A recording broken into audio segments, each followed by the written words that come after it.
Alright, for this one, it says that it is already a 5-number summary. So that is your minimum. That is your Q1. That's your median, your Q3, and your maximum. So I don't think you had to worry about fences on this one.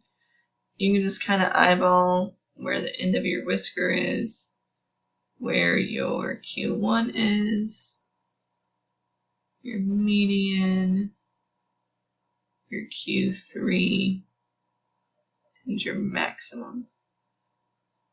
It looks like it might be A. It's hard for me to see. This is just a screen capture, but that's all you really had to check was where's my minimum, where's my Q1. You can tell that that Q1 is below 60, so it's definitely not B.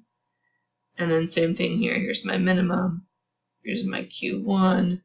You can see here that the median is really close to 80, so it's not C. I think it's A. But that's all it was just lining up your 5-number summary with the 5 important points on the box plot. I don't think you had to worry about whiskers on this one. So let me go to the next question here. Oh, let me move it over so if I can get it to center. Sorry, it's going to look a little funny there. I tried to move it earlier because it didn't stay. Alright. So the wording on this I know is a little tricky. Let's see. It was 15 flights, so you were right on that. It was not 100 flights. To get the actual probability, it was out of 15 flights.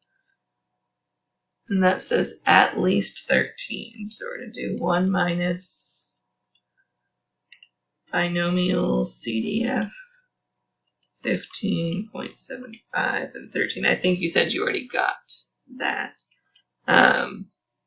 This one will go up to 12. So at least 13, you would do 1 minus up to 12.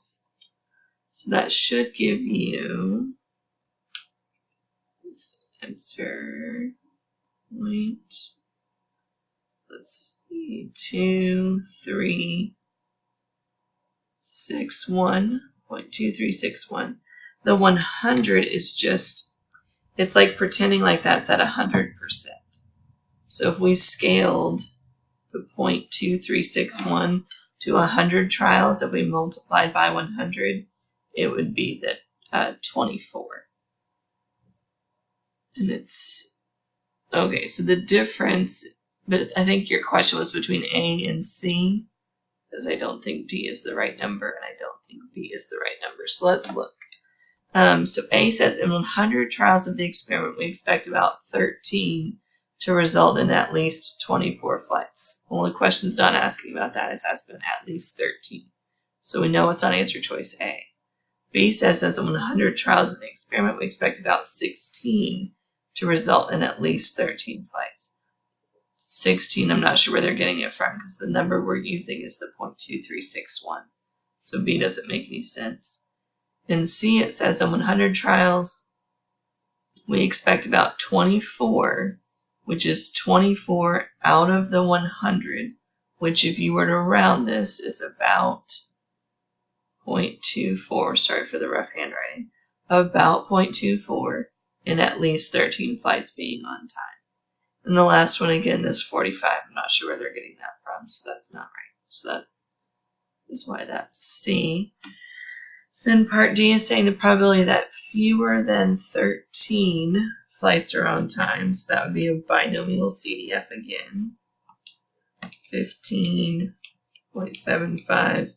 Fewer than 13 would go up to 12, and that answer is 0.7639. And again, this is just scaling that to 100 trials, which is kind of like converting this to 100%, which is about 76. So in 100 trials of the experiment, we expect about 45 to result in fewer than 13. That's not it. B, in 100 trials of the experiment, we expect about 13 to result in fewer than 76, but that's not what the question was asking about. C, in 100 trials of this experiment, we expect about 76. So scaling that to 100 to result in fewer than 13 flights being on time. So it is C and D broken the next page. 100 trials with the experiment, we expect about 16. Again, I'm not sure where they're getting 16 from to be on time. So I hope that helps a little bit. I know that's kind of hard to read. Those 100 trials are just projecting out to the future. So we calculate it based on that original 15 they gave us. And then we extend that to if it was 100 trials, what kind of number would we expect? But to do the calculation is based on the numbers they gave you at the beginning. All right. Hopefully that helped. I know my voice is a little rough tonight. Let's see, the next one, number 19. Let me move it again. Sorry, it's going to look a little weird for a second. Oh, I don't need that. I need this. There we go. All right, number 19 is a uniform probability density function. A friend who is late. Find the probability that your friend is at least 5 minutes late. So that's 5 or more. At least 5. So what I think you did is the little section here instead of the bigger section here. So the difference between 5 and 30 is 25. So it's going to be 25 times 1 out of 30, which is your height, which is always 1 over the range. And that would be 25 over 30, which is 5 over 6. So I think you just calculated the complement of that, the left-hand side when we needed the right-hand side for at least 5 minutes late. So that's why it's 5 out of 6. All right, this next question, I might have to remember what your question was. I'm going to do my best to explain it though. Let's see. According to a study, the proportion of Americans who are satisfied with the way things are going is 0.76. Suppose a random sample of 100 is obtained. Complete parts A through C. Describe the sampling distribution. It should be okay to be approximately normal. The mean is 0.76. And let me get the standard deviation real quick. I don't have the formulas in front of me. I'm going to try to remember them from memory here. 0.76 times 0.24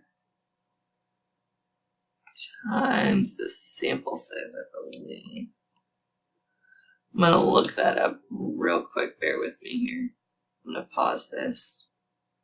Okay, I just need to confirm the standard deviation formula. It is square root of p times 1 minus p divided by n. So if you crunch that for this problem, it's 0.0427,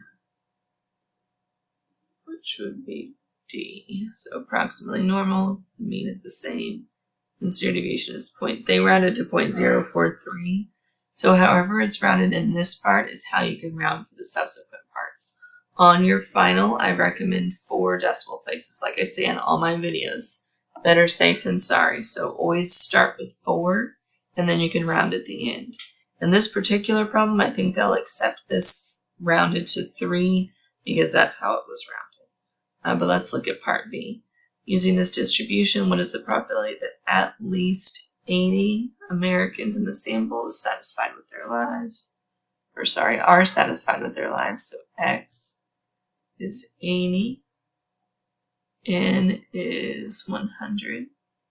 That gives us a p hat 0.8. So at least 80, so we're going to do a normal CDF. At least 80, so 0.8 to 100, no, not 100, sorry. Try that again. 10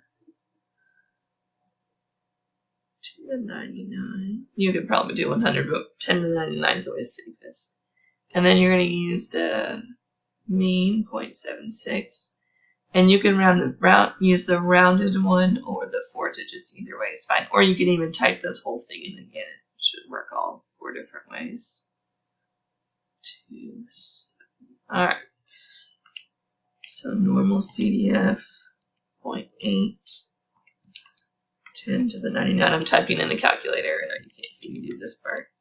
Then 0.0427 That gave me 0.1744. And I'll go back to your email, but I'm not sure if that helped clarify. It's very important in these problems that if the proportion is a decimal, that the upper or lower bound is a decimal. The infinity is always infinity, but the upper or lower that it goes with should be a decimal to match this. And also the standard deviation should be a decimal. So you have to calculate that p-hat between x and n, which students tend to forget to do on these problems. Same idea on part C, 77 or fewer. So again, x equals 77, n is 100. That gives us a p-hat. I'm starting to blur over here, is 0.77. So normal CDF, let's see, or fewer, so negative 10 to the 99.77, and then 0.76. And I always like to use the 4-digit decimal here.